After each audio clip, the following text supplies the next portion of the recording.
Welcome to I Heart Geek.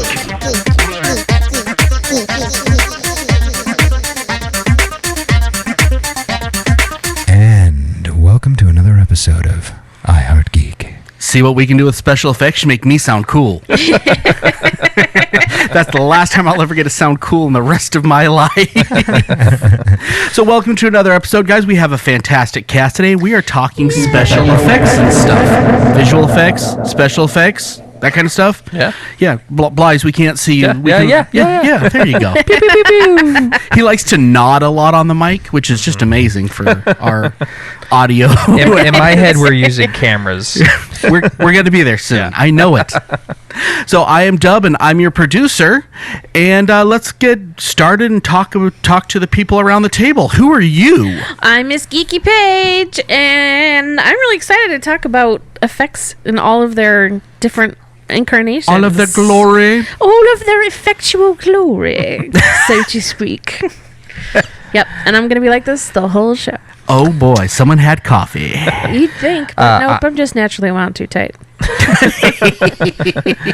I'm Blythe, and as the tech guy, I'm excited to talk about some visual and different types of effects. I think that effects covers a much broader spectrum than a lot of people think. And I hope we get into that. Yeah. As we've researched this, yeah, definitely. Absolutely. Kind of scared me a little bit. And then we have our one guy speaking as two. That's right. This is Sean, the bearded wonder. Sean with his magical beard. We have missed you and your magical beard at the table. Aw, thank you. You know, it's really awesome because it's so crazy. Sitting at this table, it's like everything's in 3D. I'm not really here. I'm just a CG character. I'm actually in a soundstage somewhere doing mocap. It's so crazy though because she keeps throwing stuff at me and it looks like it's coming right at me. And it's amazing. It still hurts. It's 3D in IMAX. Yes, it's immersive. It's immersive. I love it. It's like smell-o-vision.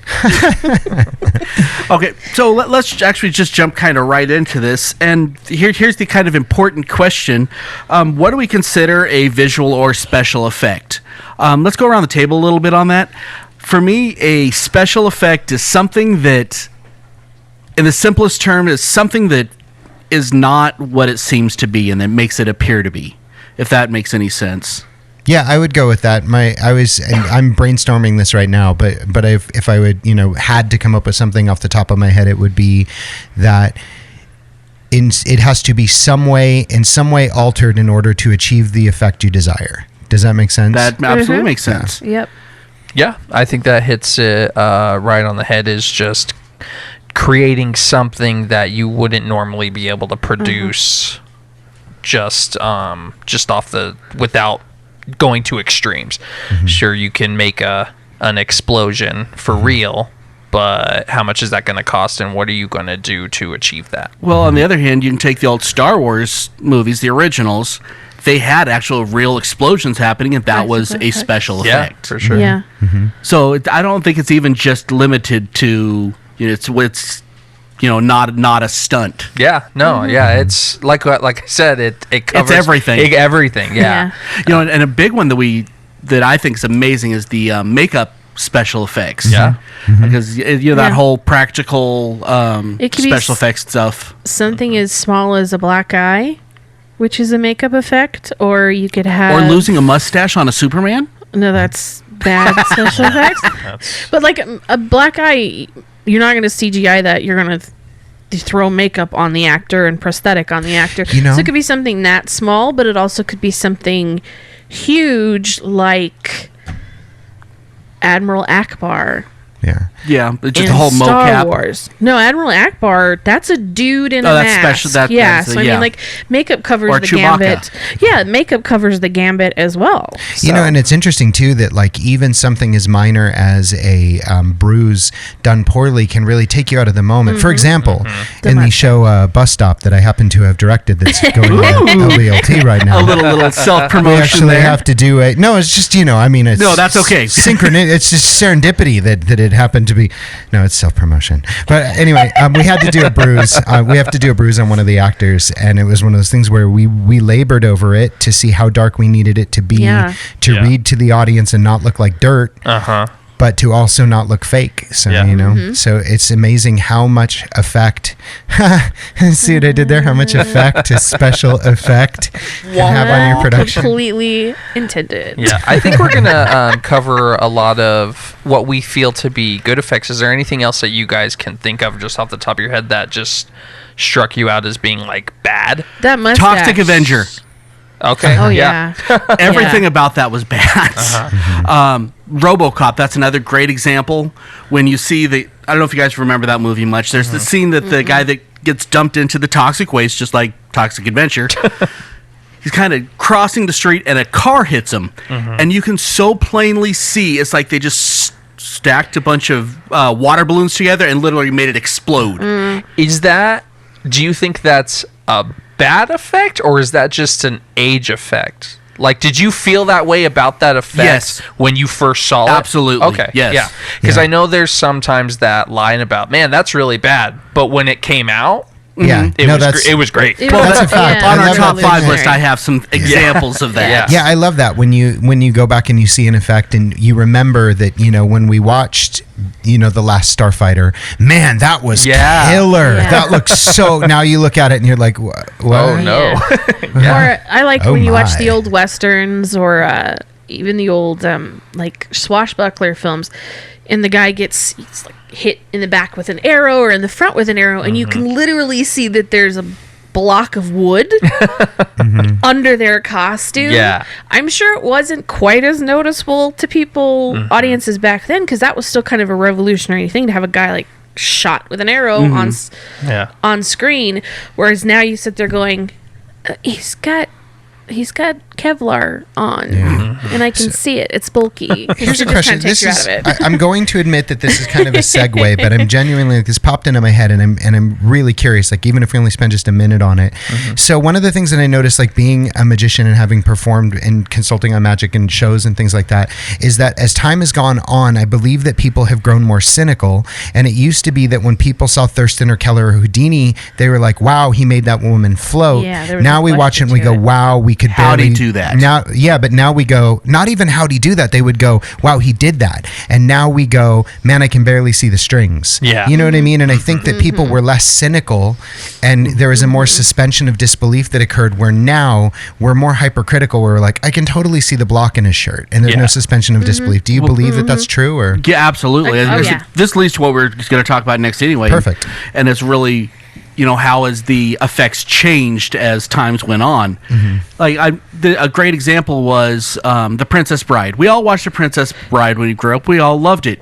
And now that the technology's changed and we have HD TV and you watch it on Blu-ray, that scene when Wesley's tumbling down the hill, you can plainly see that is another human being, and it looks and I think that Buttercup was a male rolling down the hill as well. yeah, and it's then pretty obvious. the ROUSs. Yeah. Oh You god. know? But at the time they were brilliant. Yeah. I think we're spoiled in a Yeah. way because We're we cynical see jerks. Yeah, that we see these movies and TV shows and come out that have super high budgets and could do basically anything they want. So when we look at other things that may not be as privileged in that region of like having a budget and things like that, we judge them for it. Yeah. It's not necessarily that they're not trying, they just may not have the opportunity as like Avengers Endgame. Yeah, like sure. that production budget was $500 million. Yeah, sure. It's I'm dangerously dancing around a conspiracy theory rabbit hole, and so I'm going to do my best to just step over it. And move Oh, on. just But- jump. Yeah, bring it in. Let's do it. One of the things that I think is really interesting was there was that statement that was made about when people were doing the alien autopsy videos that were coming out, and the big argument was that those could be recreated in a Hollywood studio, and the people who believed in it were like, "What can't be recreated?" That was Right. their big That's argument. true. Was like, Yep. it's not a good defense to say that it can be recreated in a studio because anything It can can be make anything. recreated in a Hollywood 100%, studio. yeah. You know. Well, I'm not going to agree with you though, but because you go back in time, and there are definitely things that could not be created in the Hollywood studio that could now. Sure. For instance, you know, I hear a lot of the. If you say the moon landing, I'm leaving. That's where we're going on that one. Just, and I'm not gonna argue it. I'm out. However, a lot of the things that people like to point out as, oh, well, this would be in a Hollywood studio. in the 60s, 70s, 80s could not have happened, period. Yeah, Neil deGrasse Tyson's thing is that it would have cost more money to reproduce the landing in a studio than it would have to just go to the moon. Yeah. There is a really interesting take on it. I forget who said this. It was someone who's really smart and really big in the accessible science community, like one of the guys who does a lot of podcasts, and I'm blanking. It might have been Bill Nye. I'm not sure on that. Anyway, the point is that he said that there is a strong likelihood that the shots that they took were not newsworthy, and that they may have recreated some things in a studio so they could get usable press photos, but that doesn't mean that they didn't go to the moon. It meant that they needed usable press photos. I thought that was Joe interesting. Rogan one. So anyway, but yeah. So, how we get on this topic? That's your fault. Yeah, that's my fault. I tried to step over the rabbit hole. No, that's good. and then Dubs reached up and grabbed my ankle like a special effects demon from beneath the bed. May I say this though? When the moon landing happening, we were still 40 some years away from Howard the Duck. If that tells you how far the special effects still had to go to get there. I mean, especially if you're using Howard the Duck as a benchmark. Right. Well, I'm saying that was the pinnacle of visual effects for Dub. And then we stopped. It's done after that point. I would venture to say that your eye roll, Courtney, was actually audible on the podcast. Well, it's Howard the Duck, and my feelings on Howard the Duck are well known. They are well documented upon the show. Hey, did anyone else hear that eye roll? Oh, that was Courtney. That was Courtney. Somebody's talking about Howard the Duck again. Okay, let's jump out of this pit of despair and let's move on to the game show. Here's a generic game show for you. Okay, so for this game show, we got a special guest coming in, a guy that we haven't seen for like a year and a half or 2 years or something. John from California will be calling in right now, and he's going to ask us these questions one at a time. Now, I heard these questions in advance, so Dub is not eligible, which I'm glad because I would have gotten a 0 on it, and it would have been embarrassing. So, take it away, John. Question 1. Hi, this is John from California. Long time, no panel. This is a ghost from the past of I Heart Geek. And today I have the pleasure of doing the game show because today we're talking about something that I know more than all of you geeks put together. Just kidding. All right, so question number 1. Who directed La Voyage dans la Lune, also known as A Trip to the Moon, and is known as one of the godfathers of visual effects? So I wrote Max Sennett. I put Steven Spielberg. I put not Blythe's uncle, which I will argue is correct. I would okay with that. George Méliès. I know I butchered the French, but that's how I'm going to say it. Okay, so we have 0 points all the way around. Wait a minute. So it was Blythe's uncle? Because otherwise I get a point, right? Right. Just screw it. With the way this one works, you know what? I'm going to step in on this one, John. You get a point. 1 point. Sweet.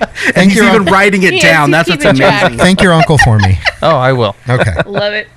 What is the name of the visual effects company founded by James Cameron, Scott Ross, and Stan Winston? My movie sucks effects. Wow. I usually don't like James Cameron. So Can you do me a favor and sugarcoat that for me?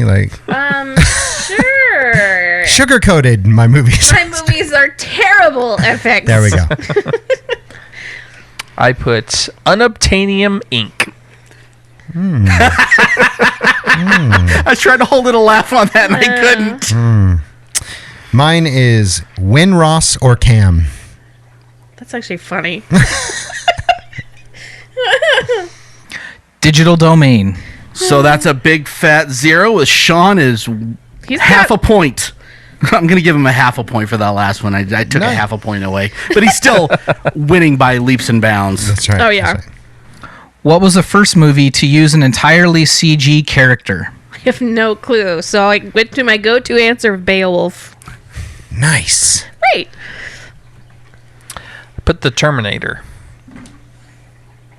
My first relationship. Young Sherlock. Yeah, I don't know. Yeah, I don't know. I liked my answer. Okay.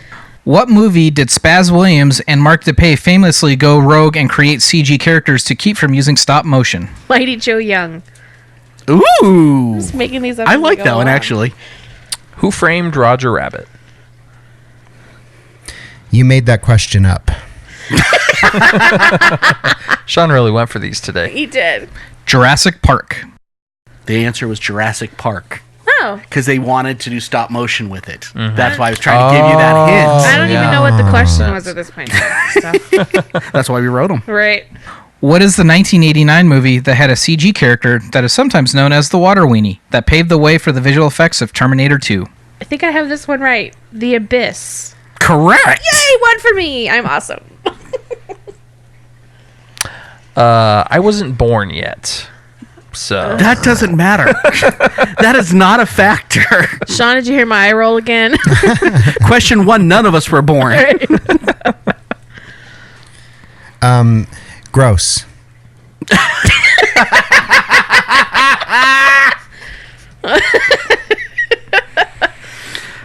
The Abyss. Okay, we have Courtney pulling ahead with 1 point. Go for it, John. What visual effects company famously filed for bankruptcy 2 days after winning the Oscar for Best Visual Effects? Industrial Light and Magic. That was my first thought, John. That's the only one I can think of. Lucasfilms. That's Industrial Light and Magic. Do you guys really think that these all went... Do you think that Industrial Light and Magic went bankrupt after it won an Oscar? No. Probably. Okay, just asking. I wrote Skywalker Sound too. I was just in a theme over here. Sorry, Sean. That's okay. Number 6. Number 6? Oh, 6. Yeah. Okay. Yeah. Who cares? They're the blockbuster of studios. Rhythm and Hughes. They won the Oscar for Life of Pi, and then 2 days later had to lay off their entire staff. And another goose egg, John. You need to really calm down on some of these questions. What is a technique used to make characters and sets appear to be larger or smaller than other characters and sets? Forced perspective. Yay! My mom was I don't think that Courtney's touchable at this point with 2 points. Close up, back far. Essentially, that's correct. Kinda.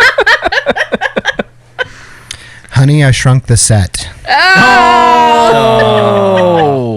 Oh, you're on fire today. Forced perspective. And we have a winner of Courtney with 2 points. Oh my god. You mean Blythe's uncle didn't win? Aww. All right, you geeks. This is John from California. Miss you guys. Hopefully I'll be on soon. It's up to Dub. Okay, so thank you, John. We appreciate it, bud, and make it easier, or I'm not gonna get you to do it ever again. You guys complain about my quizzes? No, everyone usually complains about everyone's quizzes. I don't think that there's gonna happen anymore. No. I think we're okay with just about anything at this point. John, I had a blast with your questions. Thank you very much. Thank you very much, John. Okay, so here's kind of the question. Do you think we rely too much on visual and special effects in today's movie setting? Now, let me preface this. In the 80s, we relied too much on the synth. In the 70s, we relied too much on electric guitar. So I think it's the new toy, and I think we do rely on it too heavily, but I think it's got to calm down eventually. I think that's a lot of it's lost a lot of the art of drama. Mm-hmm. But what do you guys think? I think yes. As much as I like certain types of visual effects, there's some points where I wish they would have used like practical effects because. Give me an example. Oh, geez. I can think of one that you may agree with. Yeah. I love the fact that in Mandalorian that Baby Yoda most of the time is a practical effect. Mm-hmm. Like, and I think it would have lost quite a bit had they gone digital entirely with the puppet. Great example of that. Yoda from the original Star Wars, it's a puppet, and then they made him CGI in the prequels. Yeah. And it's garbage in comparison. Yeah. There's just you lose the Isn't love. it weird that what you lose is some of the humanity? Yeah. Right? Exactly. So I mean, let me he's- ask you he's- this yeah. about that, though. did you enjoy the things that Yoda could only have done as a CGI character? Like some of his fights, you could not have done that with a puppet. Would you have rather have had a puppet and lose kind of that, man, Yoda really is a strong Jedi character? He's John Wick, only green. No, I get that. I get that. I did love it. I thought that, I know a lot of people that's one of those things that kind of split the Star Wars fandom. Yeah. But I was definitely like one of the people that was like, I thought it was awesome that he went from hobbling to wielding the saber. But I think that there's an argument that could be made that at that point we did have the technology to go from a puppet to a CGI fight back to a puppet if we wanted to. But I wouldn't have if I was given the choice, I would have kept with the puppet and lost. As cool as that one fight scene was, I would rather have Yoda being something that I loved, for lack of a better term. Yeah, that's a great way to look at it, is if we didn't have the option to go from one to the other and we had to choose between the fight scene or a puppet Yoda, I would go with the puppet Yoda. You'd go with the puppet Yoda. Yeah. There's another interesting thing that I think that's occurring that this is kind of my argument for that, keeping the special effects in. I've noticed that this is a generalization, but by and large, the more intimate, non-CGI, non-special effects movies and things are moving towards streaming services. And in movies, movie theaters are moving towards blockbuster spectaculars, right? Yeah. There's this division that keeps growing between the two. Yeah. Like they almost talked about the Abraham Lincoln movie almost was on a streaming service and not released in theaters because of that divide. Yeah. So I think that when you go to see Transformers and you complain about Transformers, my argument is, did you see giant robots? Did you see things explode? Yep. Did you see space? Then you got what you paid for. And in that case, like if I'm going to a movie theater, I would be disappointed if there was less CGI because I'm going for a spectacular. Right. Yeah. Yeah. I want to exactly. I want to see everything that you just described. If the story and the plot and things like that kind of are lackluster in comparison, well, if I wouldn't have gotten that, I would have been either you wouldn't have been able to please either side. Yeah, the story's great, but what I really wanted to see was the Hulk throw a car through a building. Yeah. Well, a great example of the both would be The Matrix. There you go. So, if it wasn't for the story, The Matrix would have been Johnny Mnemonic and no one would have watched it. If the visual effects weren't what it would have floundered and it might have made it up to the Cannes Festival and that's about it. Yeah. I mean, it's an interesting story, but the two together, I think, is a good example of what we should be striving for with the special effects. Yeah. It's so key to everything without it being the only thing. And it's interesting too because The Matrix, I thought they did this really brilliant thing of some of their special effects were super subtle and became a standard for the industry. Like the stop motion bullet time stuff. And also the green wash on it when they were in The Matrix, there was this green wash over everything in it that wasn't there when they were out of The Matrix. And the thing that I think is really fascinating is that a lot of other people have used that device since then, and they originated it and had to go through cell by cell and alter each of those pictures. They didn't have what we have now where you can go in and press a button that's a filter and do that to the whole movie. Yeah. Which they did in Superman, which was stupid. It was an intentional choice, moment by moment, beat by beat for them, which I just think is really cool. So the fact that they had the huge bullet time special effects, the story driven reality, and then this really subtle work that it was almost intended to be missed, to create an emotional environment. It's so cool. I feel like that's the best effects is stuff that there's the big ones that you definitely realize, the bullet time and all the other stuff, but the stuff that you miss, but it's just like, oh, okay.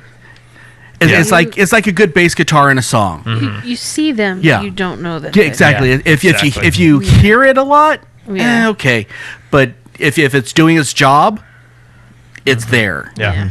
I want to go back to one thing before we keep going on. Back to the Yoda argument. Oh boy.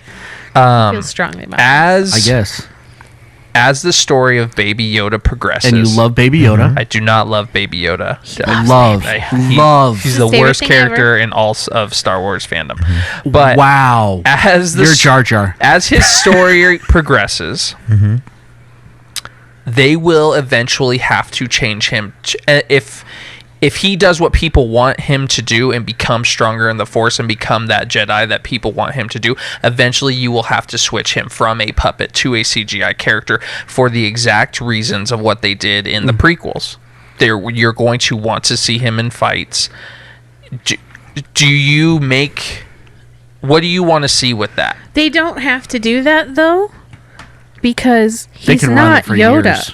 Yeah. He's just a creature of Yoda's race. I understand, but what the So- public What do people want? I understand What what you're people saying. want him Yeah. to do is they want him to become a Jedi, Yeah. and they want to see him But they do don't Jedi necessarily things. Well, have I to will do say it this. like they did in the prequels. People shouldn't always get what they want because then they realize they didn't want it at all. But it's about them dollar bills, and that's You know, what and if you people try, wanna sometimes see. you get what you need. Sorry. But no, like, here's the one thing I would say is that, first of all, the argument is strong with this one. I know he hates Baby Yoda. But I would say that if he's 50 in his current iteration, it's going to be a couple hundred years before he's at the point where he's going to be able to be an effective combatant, and the Mandalorian will be long dead. So if the show is not called Baby Yoda and it's called The Mandalorian, it's likely that we'll never get to that point. See, and that's one of my arguments for that character as a whole, is what do you do with him? Well, Yeah, at I that can see case, that. I think they're going to keep him basically what he is. He can grow a little bit, but he can't really grow. He's always going to be Space Pikachu. He's gonna he's gonna get his own spin-off like everything else because Disney Plus runs the world and owns everything, and then they'll be 100 years into the future, and that's really the only thing they can do, I think, to make it make any sense. Hey, Disney Plus, you don't own this podcast yet, so Yeah. You can. we- You I- can. you We'll can. take a We will buyout. take a could buyout. Get on that. You could sponsor us. We would be okay with that. get on We talk that. about Disney But Plus enough. We talk about you enough. This is the podcast you're looking for. Wow. Okay, so we had some good listener feedback, so I think we need to jump onto that real quick.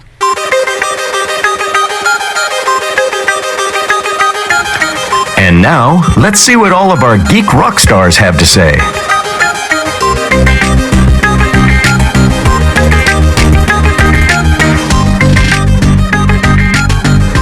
Okay, so for this listener feedback, I asked, what movie do you feel the visual effects really knocks it out of the park and stands up to this day?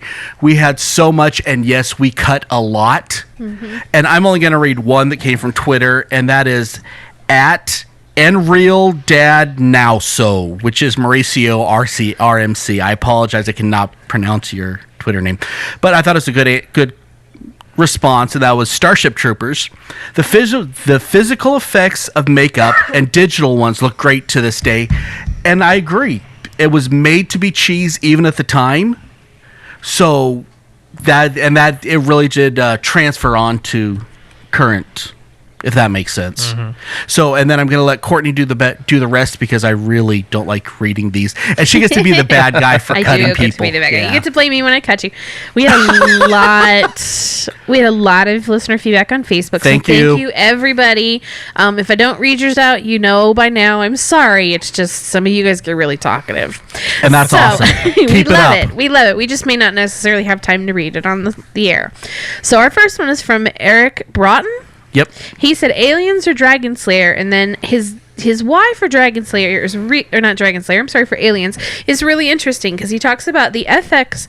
They are almost homemade original with physical controls for the movements and the other effects. And I mean he's got it right because the Alien Queen is pretty much she's a practical effect for the most part. So good call on that one, Eric. And that puppet still to this day is the one that comes out of the stomach. Yeah. Is still Yeah. wow. It's a beautiful piece of work. Yeah. So Dino, I still buy it.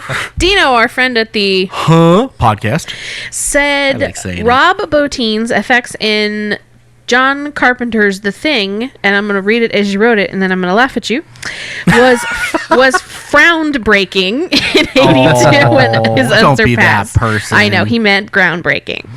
Was groundbreaking in Unsurpassed in 1982, and it drove him to near exhaustion, but the payoff was amazing. Agreed. Skeeter Thompson said the best of it was the rebirth of a Disney iWorks classic. So in 1988, Who Framed Roger Rabbit, which iWorks did most of the work for, was the absolute best in the business for combining visual effects with animation and live action seamlessly. And at the time, that had the most special effects of any movie I believe it. before that. Yeah. But that was the second movie that was cartoon and human. I don't know if you guys know the first one. It was another, I think it was Disney. The Amazing Mr. Limpet. It's the Incredible Mr. Limpet. Oh, sorry. Did I say? Okay, I'm sorry. But you didn't. Insert eye roll sound effect. I love Mr. Limpet. It's like it's terrible, but it's literally one of my favorite movies. So I still like it. I get pretty cranky when people don't get it right. Anyways, Mark Pippin Thompson, he said he liked everybody's answers, but for him, Lord of the Rings, because it's absolutely beautiful in every aspect. It's a gorgeous movie. Catherine Winston, when it comes to practical effects, the new Evil Dead movie, hands down. They used all the practical effects for the whole film is amazing. I'm going to say this, and you might have to cut it out. It's about a tongue getting sliced open. Yeah, is she talking about the new? Yeah, she's talking about, she specifically says the new Evil Dead movie. That movie is rough. If you've never seen it and you're not into gore, do not watch it, because I like the originals. The Army of Darkness, all that. They took the story but they made it too real. Like the old one is supposed to be campy. Yeah. This is not. This is no longer camp. The camp is gone. So if you like that type of thing, that's awesome. Yeah, of course. Yeah, But if you like it, it's great. It's like she said, it's visually awesome, but it's a mutt. It's a lot. Kimberly Deanna Romaine, she mentions The Walking Dead. Even though it's not a movie, and she's right, because she talks about Craig Nicotero being one of the best in the business, and he really is. He also had his hands in things like Dawn of the Dead and Till Dusk Till Dawn. And finally, we have Christina Belden, and Christina... Hi, Christina. We've missed you. She has a ton of answers on her. I'm not going to read them all, Christina. But I'm going to pull a couple of them out that are pretty amazing, and I agree with. She goes, Inception. It has so many wonderful moments that sometimes I felt I should be watching it while standing on my head. And then the other one that I have to put in that she chose was Blade Runner, a visual treat that still stands strong today. There's no wonder there's such a cult following even today. So thank you once again, everybody, for all your great feedback. And Kimberly Romaine, check out Greg Nicotero's Instagram page. It is a thing of zombie beauty. Nice.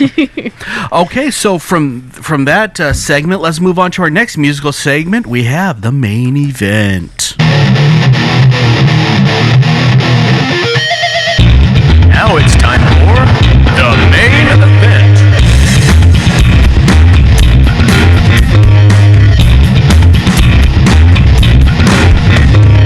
Okay, so for this version of the main event, we are doing a top 5, because you guys never get enough top 5s, right? We did do a top 3 last week, though, so I guess that's different. Okay, so for our top 5 this week, we did, from any medium, what are our top FX moments? Now, so I know some of us did, like, strictly moments, and some of us, it was more a personal reason why you like that effect or whatever, so we're going to be kind of all over the board.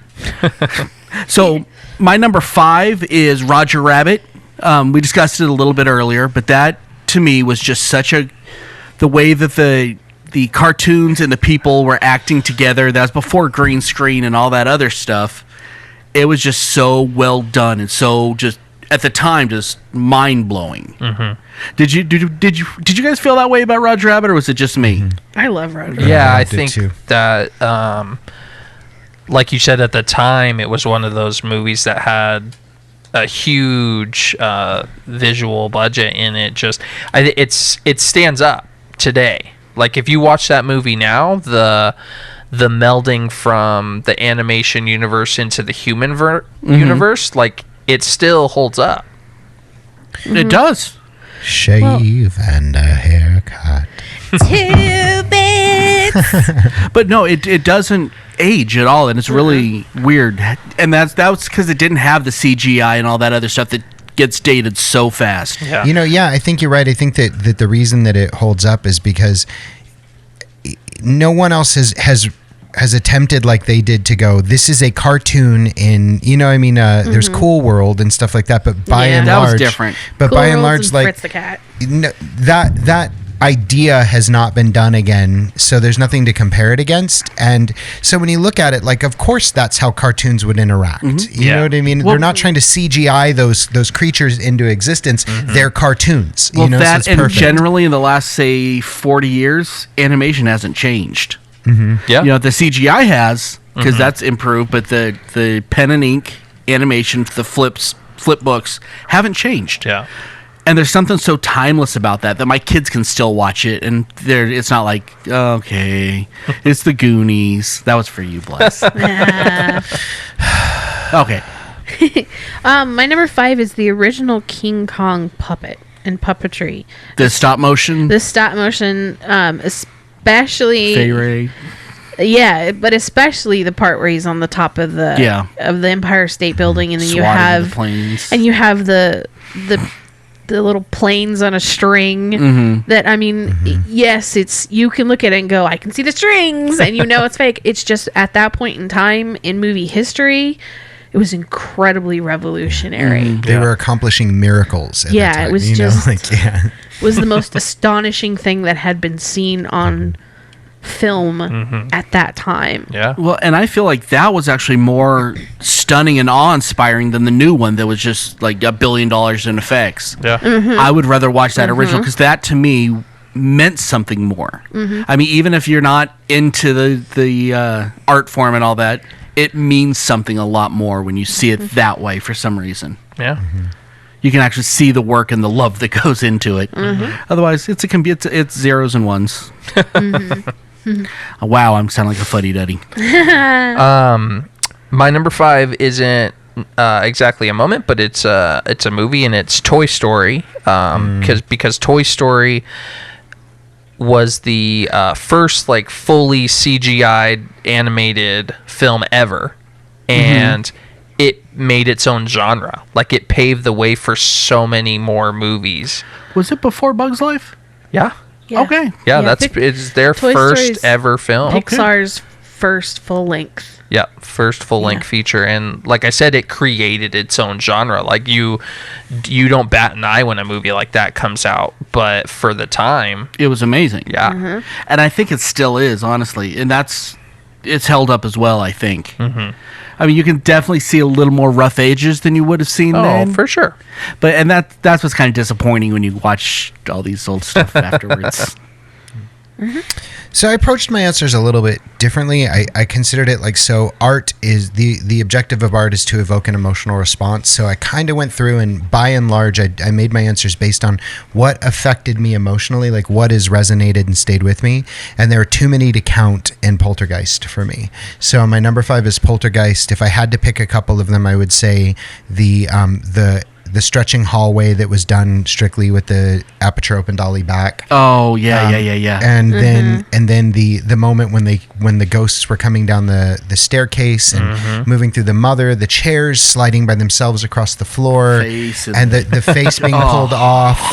Like, it was so brilliant, and those images haunted me as a child. They were the first things that really incited that real wonderful sense of fear that healthy, good fear that we get from watching those scary movies. You know, like, nice. I wanted that wonder. And so that whole movie was full of those types of moments for me. Nice. Well, speaking of faces coming off, I'm kind of changed mine.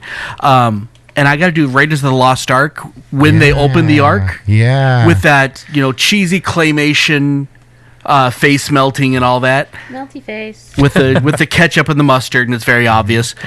But honestly, at the time, that was so real and so just in your face. It was amazing. Yeah, it was great. And that was, like you were saying, that is an emotional response that still sticks with me.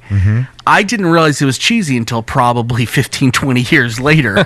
Yeah, exactly. When you go back and you're like, come on. But isn't it amazing that I can still watch it and know now, objectively, that it is not a good special effect anymore, but still have the exact same emotional response to it. You know? And that is when you know that it was done right. Yeah.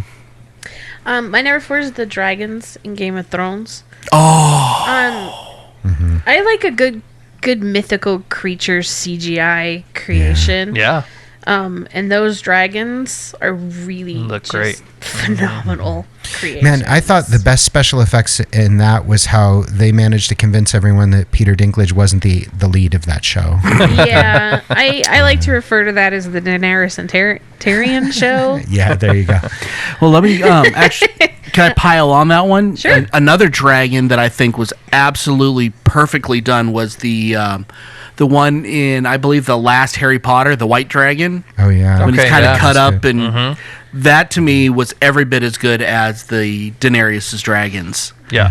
And I love living in a time in history when we can see dragons look that real. Yeah. It's just amazing. Daenerys Dragons was good too because it had a few seasons of build up where you had the babies and they looked real cute, but then as soon as you saw the fully grown dragons, you're like, "Yep, then- there it is." Yep, Like, That's what they I've always did it. dreamed about. Exactly. This sounds hugely pessimistic, and I don't mean it. I mean it like seriously. Like, isn't it cool that there's going to be a time where the effects are so good that we look at those dragons and go, "What were we thinking?" Yep. Right. You know I what I hope mean? That's not. so awesome. And I think that the point where we get to that, because I'm a huge proponent of it, is going to be like VR technology when it's Yeah. completely immersive to the Yeah. point where you can like reach out And touch it and feel touch it. scales. Exactly. That's the point where we're going to look at things like And, that and like- be like, Yeah. what were we thinking? In the terms of the dragons, one thing that always struck me is like you had Daenerys' dragons in Game of Thrones, and you saw them get small, and then they growing up to be big.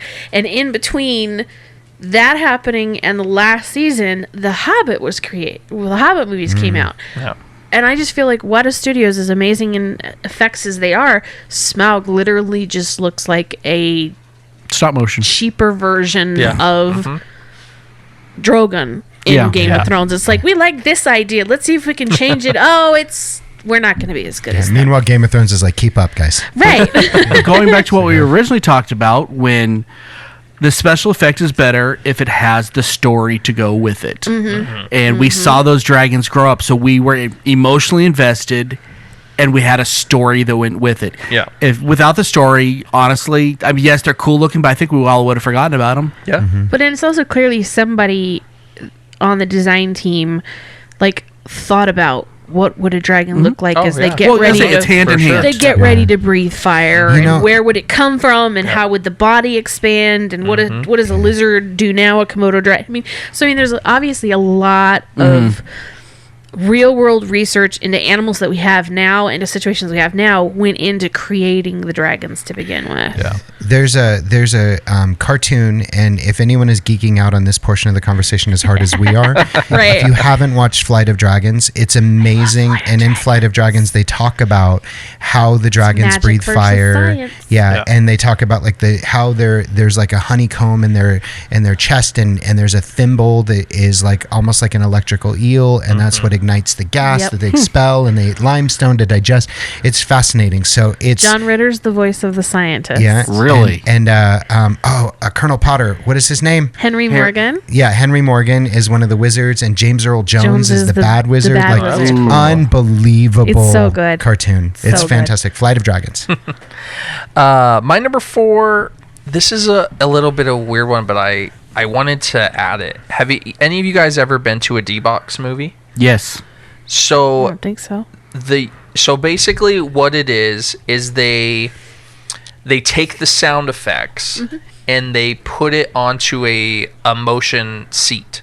Oh, okay. It's a subwoofer under your butt. Okay. It's more than that. I don't know which one that you've been to. I saw the Star Wars, the last one, not the most recent Okay, one. so So I there's like saw- a tactile response to what's going Yes. on. Yeah. Oh, that's so I awesome. saw the Force Awakens at the Cannery Theater. They have a D-Box theater there. Okay.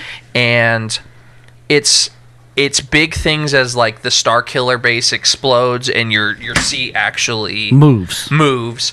and then it's small subtle things like BB-8 rolling through the sand and you just feel your seat going just like it's cool.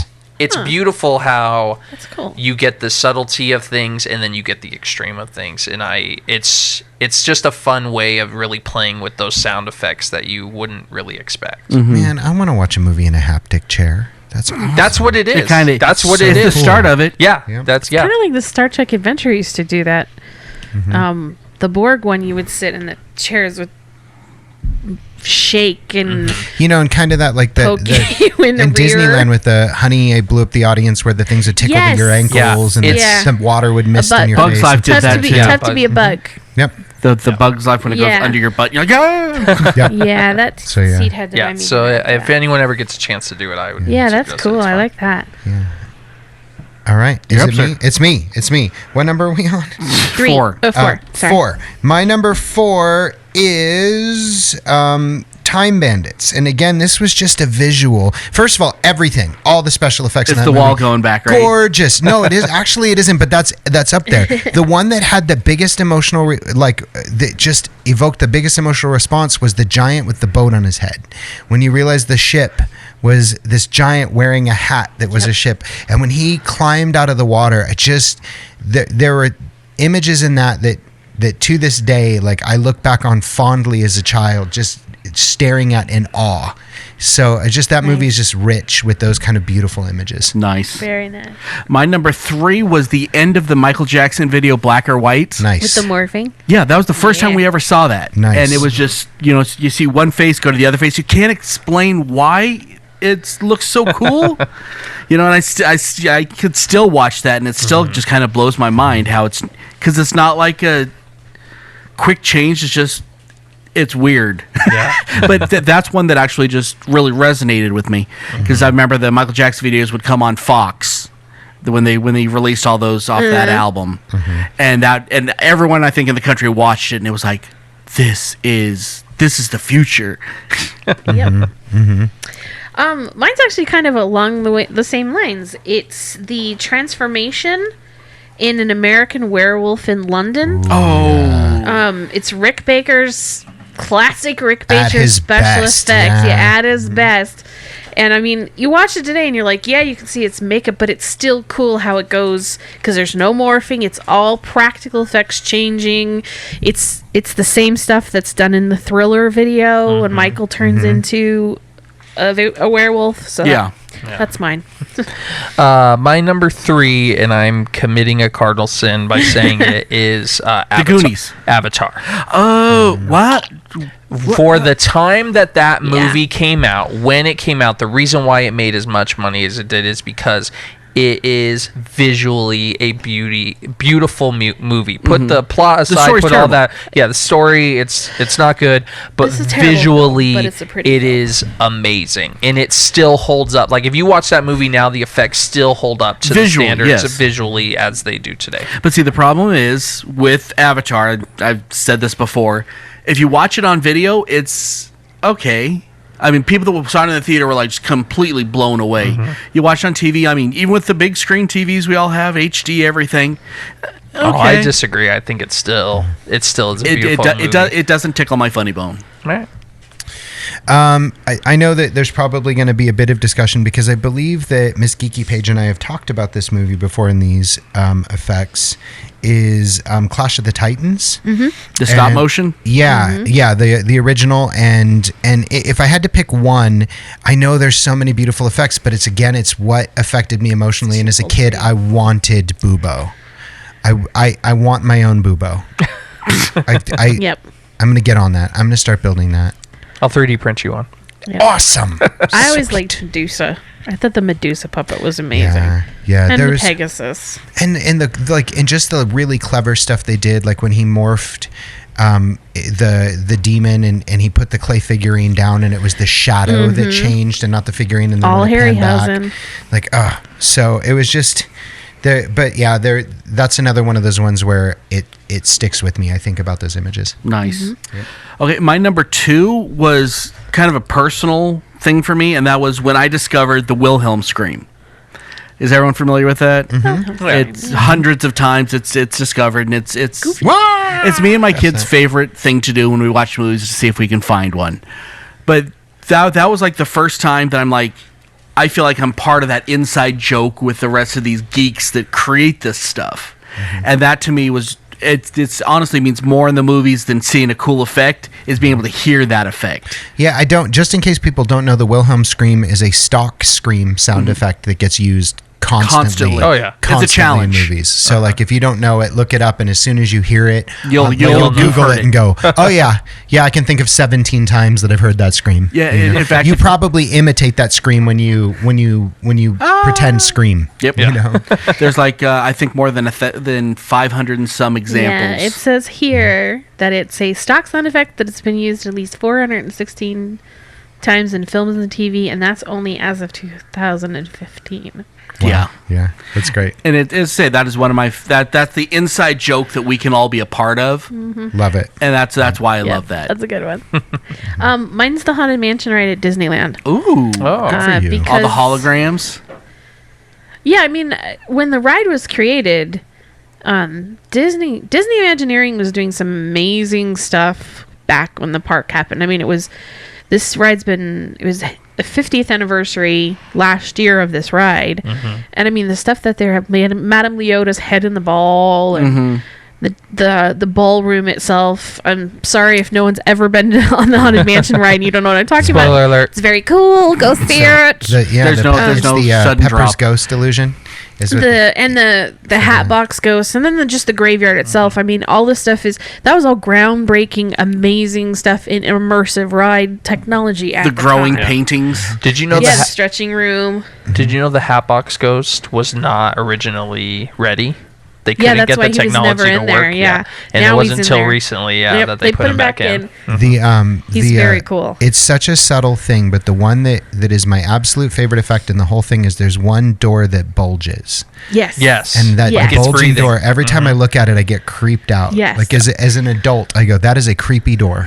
Speaking of Disney Plus randomness, they did something about how they decorate the park for the holidays. So they were talking about the changeover that they do. So they changed Madame Leota's room. Well, they obviously don't have the original woman who was actually an Imagineer Yeah. to do the voice anymore. It's her daughter. That's cool. So That's she's so the head in the ball, cool. and she looks a lot like her mom used to. So that's why they just they use her now. So it's kind of a legacy thing in their family. That's so cool. My number 2 is Space Jam, kind of along the lines Oh, of Who I didn't Framed even Roger think of that. Rabbit. Yeah. Really good. Like even now, if I watch it, like I feel like it's not a terrible use of CG technology, and it was made over 20 years ago now. So yeah. Nice. Nice. My number 2 is Labyrinth.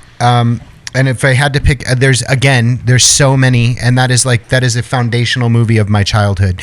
But if I had to pick the thing that blew my mind when I was little, it was The Helping Hands. I think The Helping Hands are magnificent. Terrified And me. then also the thing, like in the background, there will be 3 different pillars that will combine to make David Bowie's face at the right angle. You know what I mean? Just unbelievable special effects in that movie. Yeah. Nice. So my number 1, we're already on that. Yeah. Nice. That is the first time you see the dinosaurs in Jurassic Park. I'm Nice. talking both when you see the Triceratops laying there, and that's pretty amazing. She's like, but that could still be animatronics. And then when you see the T-Rex for the first time.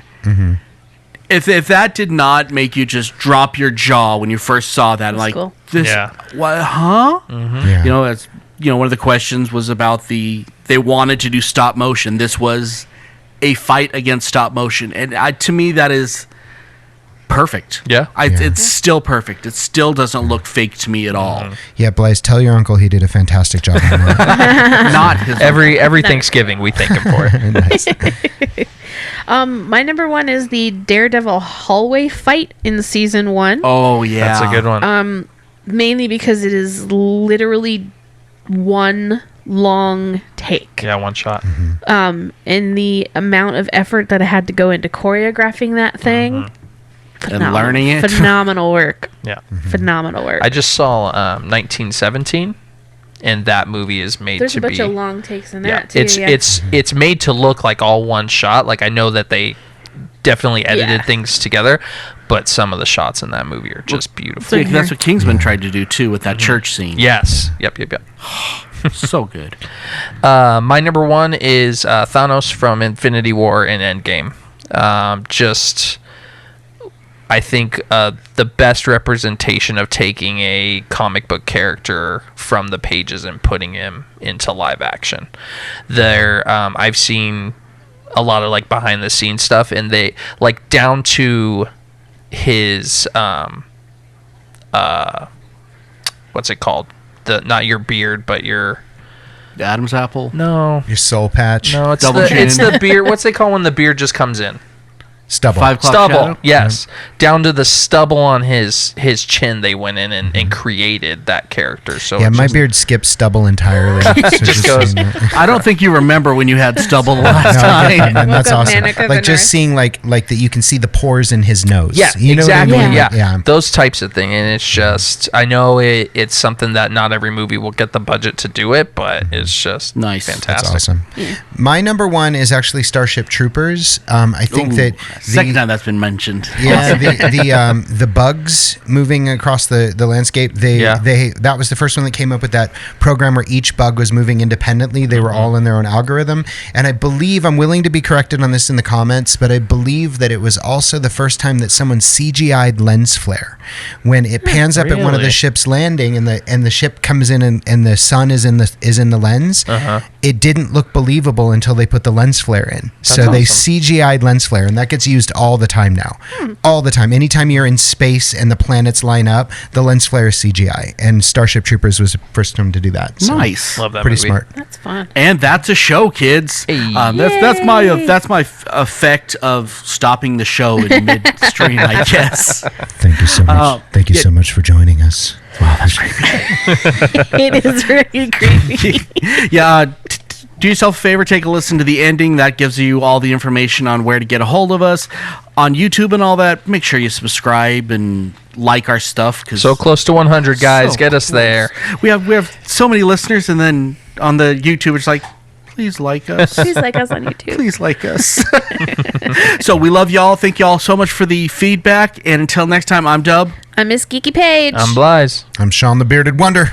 Keep on geeking on. Choo, choo, choo, choo. I just wanted to make an effect of some sort.